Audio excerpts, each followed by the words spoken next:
Даже свидетельство такое, что я бы посчитал за гордость, в силу так не перед Господом гордость, а вот с достоинством перед Господом сказать, что это маленькая страна и великий народ, Чечня, понимаешь?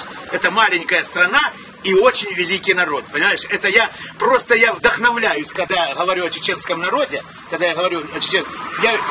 сильно испытываю вдохновение, понимаешь? И это не сегодня, не сейчас, там, что на камеру он меня записывает, это я просто вынашиваю такую, я знаю, что глаза нельзя хвалить и все, но этот народ достоин того, чтобы он существовал на земле.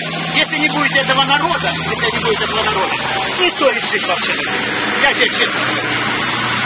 Скажите, пожалуйста, насчет русско-чеченской войны.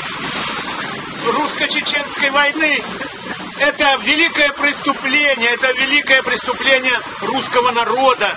Я сам русский, и признаю, это такое был беспредел, это был жесточайшая последовательная политика геноцида, которая была и при Сталине, и они форму поменяли, а Маша осталась та же.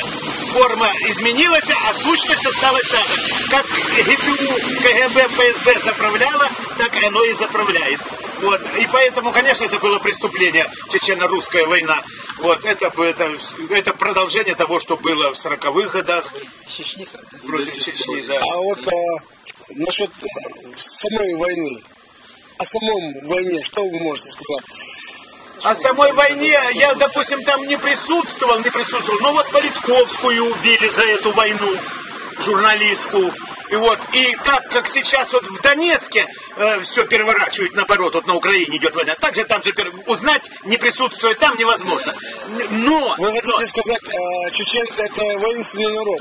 Чеченцы — это воинственный народ, его победить нельзя, они просто уступили, чтобы, видно, собраться с духом, а может быть,